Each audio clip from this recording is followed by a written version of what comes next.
2 mandatos de oposição a Fernando Henrique Cardoso, me lembro da tristeza que eu sentia de ver a bancada do PT votando aquilo que durante 8 anos, com o governo Fernando Henrique Cardoso, ela se contrapunha, fazia oposição, impedia que acontecesse, que era o desmonte da Seguridade Social.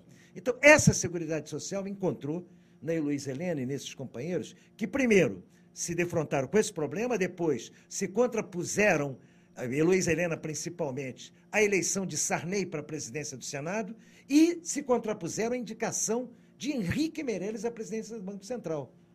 Uma indicação simbólica que se mantém desde aquela época até hoje. E quem era Henrique Meirelles? Era um deputado eleito pelo PSDB, tucano de Goiás, um dos mais reacionários PSDBs do país, abria mão do seu mandato com a certeza que Lula havia cedido a imposição que lhe fora feita nos Estados Unidos, na visita que fizeram antes da posse, garantindo que manteria todos os compromissos com, digamos, os compromissos financeiros com a grande banca internacional, que não tocaria na política monetarista, financeira, antiprodutiva, antitrabalhista do governo tucano pefelista, e que aprofundaria, inclusive. E tanto aprofundaria que a nossa dívida pública terminou ao fim, enfim, Lula herdou a trágica dívida de 600 bilhões de dólares de dívida pública e hoje nós estamos batendo 2 trilhões. Tinha recebido de Fernando Henrique com 60 bilhões. Não, Fernando Henrique recebeu com 60 bilhões. Entregou para Lula 600 bilhões e nós estamos em 2 trilhões. Então é bom ter claro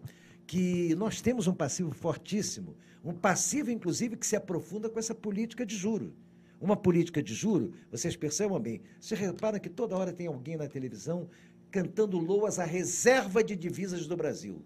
Pois bem, essa é uma das grandes cretinices que se vendem nessa disputa atual, entre os 6 e meia dúzia, que caracteriza a disputa entre Dilma e Serra, que a grande imprensa faz questão de manter como fundamental.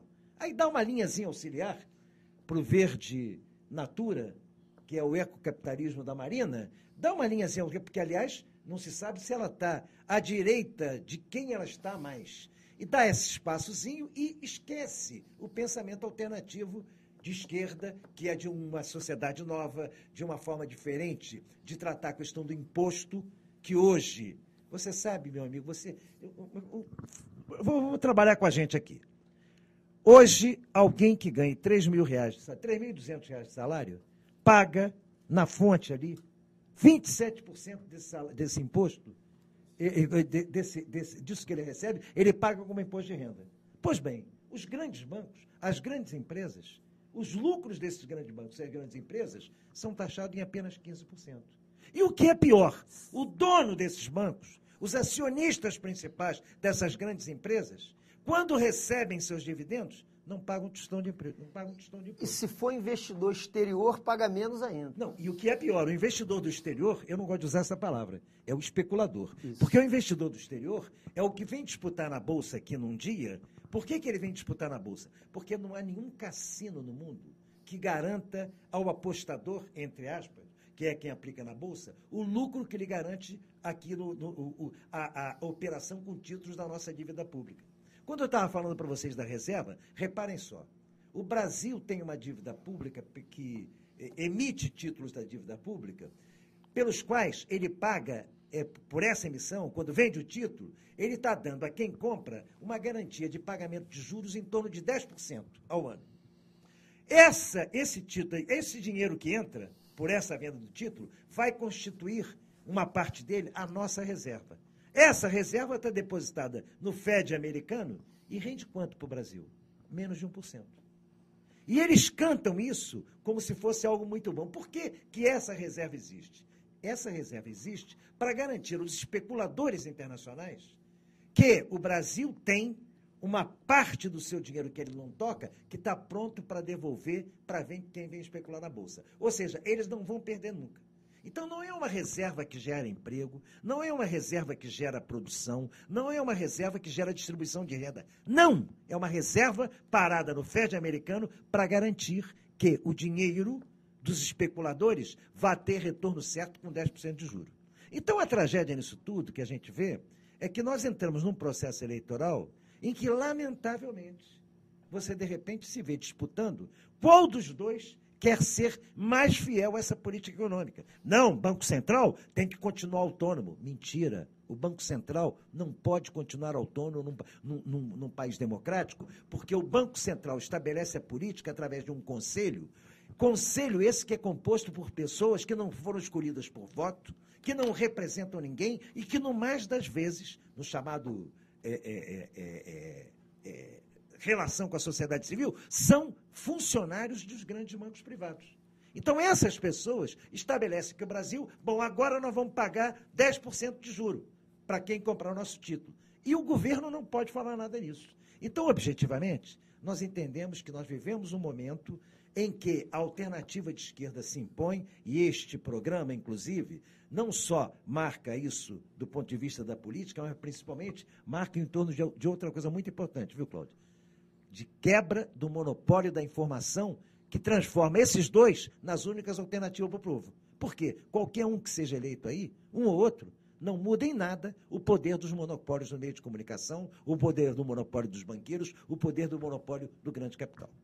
É verdade. Inclusive, aqui nas cidades do interior, e Cabo Frio é um exemplo clássico disso, a mídia local, em sua grande maioria, é inteiramente atrelada aos interesses do poder.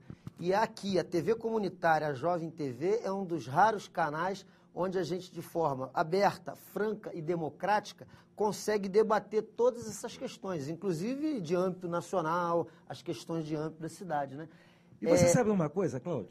Um dos capítulos mais avançados da nossa Constituição é o capítulo de comunicação social, que é todo ele atropelado pela prática real, com a cobertura do Ministério de Comunicação, com a cobertura, inclusive, da Anatel, é todo atropelado, porque se você olhar o capítulo da Constituição que trata de comunicação, ele é democrático. O que saiu da Constituição de 88, ele prevê a regionalização da informação, ele estabelece, inclusive, que televisão tem que ter informação, educação, cultura, e não fala no entretenimento. Não existe espaço constitucional para... Por exemplo, determinados programas de televisão ferem a Constituição por não estabelecerem nos seus debates o plural, o contraditório, estabelecem só suas posições e absolutamente fechadas, sempre no interesse das grandes empresas. Quando vai se discutir o modelo econômico nos grandes canais, vão sempre representantes do sistema financeiro. É impressionante. A Globo News, toda a própria Globo, é impressionante. Você não vê ali um representante que tenha uma outra tese, uma outra ideia que se contrapõe àquele processo, né, Jefferson? Viram instrumentos de propaganda privada, a verdade é essa. A Constituição de 88, com todos os seus limites, trouxe não só na área de comunicação, mas importantes conquistas, né, para o Brasil. Falta vontade política para implementar. Eu me lembro da Lei de Assistência Social, a LOAS, a própria concepção do Sistema Único de Saúde. Há uma série de conquistas que, com pouca vontade política, nós poderíamos implementar no Brasil. Aliás, é a primeira Constituição brasileira onde os direitos do cidadão antecedem os deveres. Exatamente. A tradição constitucional brasileira colocava como seus primeiros capítulos os deveres da cidadania. Os direitos vinham depois. A de 88 é a primeira que estabelece antes. Mas não se trata de discutir aqui, eu acho que é a questão da Constituição. Isso que o Jefferson levanta sobre ampliação, vale a pena lembrar que, objetivamente, que grande parte do que faz hoje o grande capital no Brasil, primeiro, eu vou para o capítulo que diz respeito aos bancos. O capítulo constitucional de 88 era muito avançado. O que acontece no capítulo que trata de sistema financeiro? Ele não foi regulado.